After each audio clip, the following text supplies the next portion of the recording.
Most times when I'm playing a game, I'll put in about 3 hours or more per session if I don't get interrupted. But I don't know what it is about Stalker 2, but I can't play it for more than an hour and a half at most.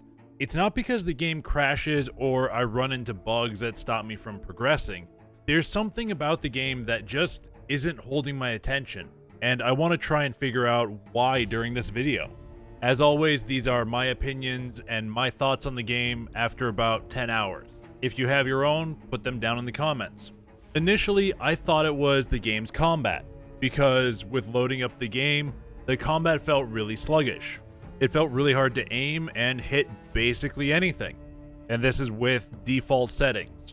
But all of that was before upping my sensitivity. Once I did that, the shooting and combat felt better. The combat at its core feels good, but it also has some stuff that is really damn annoying. First off is the amount of shots it takes to kill an enemy, who is just wearing leather and cloth, by shooting them in the chest. I'm playing on Stalker, your normal difficulty. The only surefire way to kill someone quick is a shot to the head. I can understand mutants being this tough, but regular people that have no special armor eating that many shots is kinda dumb. The other thing about combat that I find damn annoying is the invisible mutants, because I honestly hate fully invisible enemies, about as much as my buddy Mike hates teleporting enemies, and that's a lot. And with the only mutants that I've faced being invisible and running at you, it was really annoying me, honestly. But with the last one I faced, I was able to mess with its AI and kill it fairly easily by running up some stairs and across a beam. Like I said, I can understand the mutants being kind of bullet spongy, but, regular humans probably shouldn't be. And with the combat being, good, that's not what's going and stopping me from playing for long spans of time like I did on Black Ops 6, I Am Your Beast, and Witchfire. Another possible reason is the game's optimization and my hardware. I'm running Stalker 2 on a 1080 Ti with an i7-6700K. It's not the best setup for newer games, but it has been working well for a while. It's nowhere near the best looking the game could be, but it works, and it's fine to look at. And normally I can ignore how games look as long as they run decently. And I think Stalker 2 has been running fairly decently. There hasn't been anything super egregious to happen with its performance for me. I haven't had big FPS drops or anything like that. And there haven't been many bugs or things that would normally make me go, yeah, fuck this game and quit. So performance isn't the reason I can't play long sessions. If it's not because of the game's performance or its combat, that narrows it down to 4 other potential categories: story, atmosphere, exploration, and systems. Stalker 2's story feels kind of generic, but with a lot of potential for later on into the game, because the game's opening has an intro similar to so many other open world games. It didn't grab me right away. The usual opening of start with a full kit, do something with a MacGuffin, then said MacGuffin and all of your gear gets taken away, and you're back to nothing and looking for the people that took your MacGuffin. It's kind of generic and it's been used a lot. I'm not saying it's a bad intro, I'm just saying it's been used a lot. At this point, I'm only at the start of the second area and doing a few side quests in garbage. So I don't feel like I've gotten super far into the story yet. And I think it's an intriguing story, but I haven't found it super spectacular, great, amazing. I'm not saying it's bad. It just hasn't, it hasn't sunk its claws into me because of some of the other stuff in the game.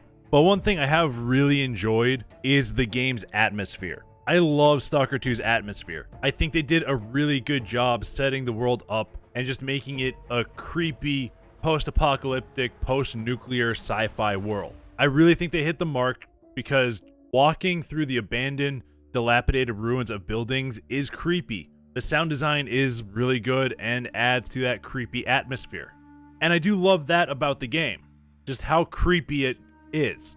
But I think I figured out why I can't play for more than an hour and a half. It's the zone. While the atmosphere is great, the story is decent, if slightly generic so far. Performance is fine, not great, but not bad, and combat is good. The zone bores the fuck out of me because the zone feels so dead when you're like not in a city or a town, because there's barely any NPCs walking around outside of points of interest or towns. I've also barely run across any enemies or wildlife that isn't locked to a point of interest like a building.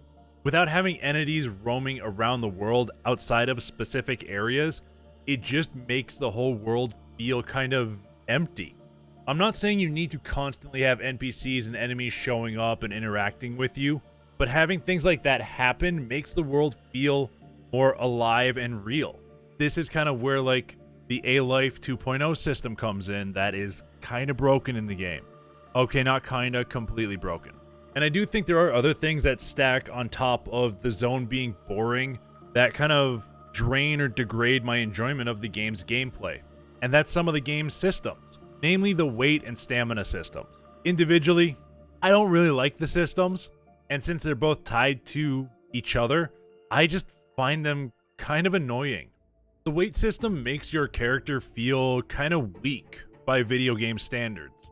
With the ability to only carry 80 kilograms or roughly 176 pounds total, it feels like you can fill up that weight limit really fast and have to run back to town to sell or just dump stuff in like a body or something after looting 1 or 2 buildings.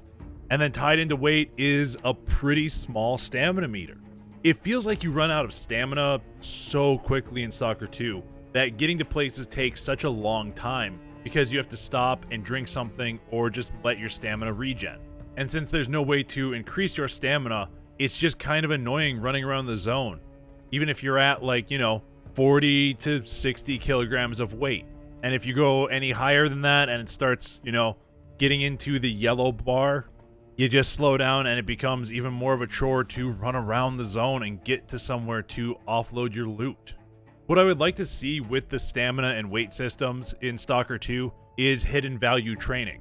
Instead of like a traditional level up system, it increases by small amounts so your character feels like they are advancing and getting stronger.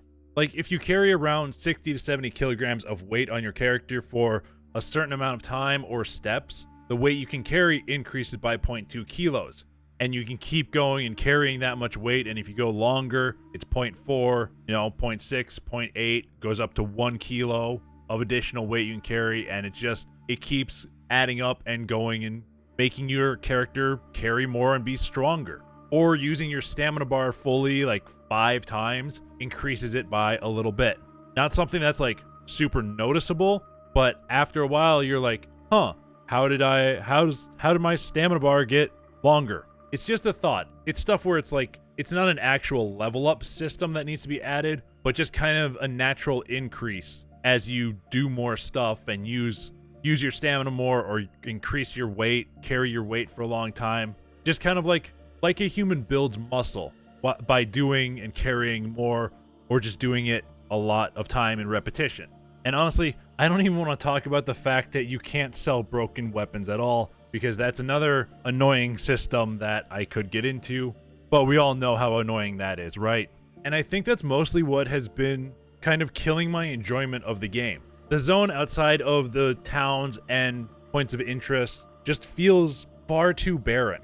I know it's a post-apocalyptic type setting or like a post-nuclear type setting, but there should still be movement out in the zone to keep the trek between places more interesting.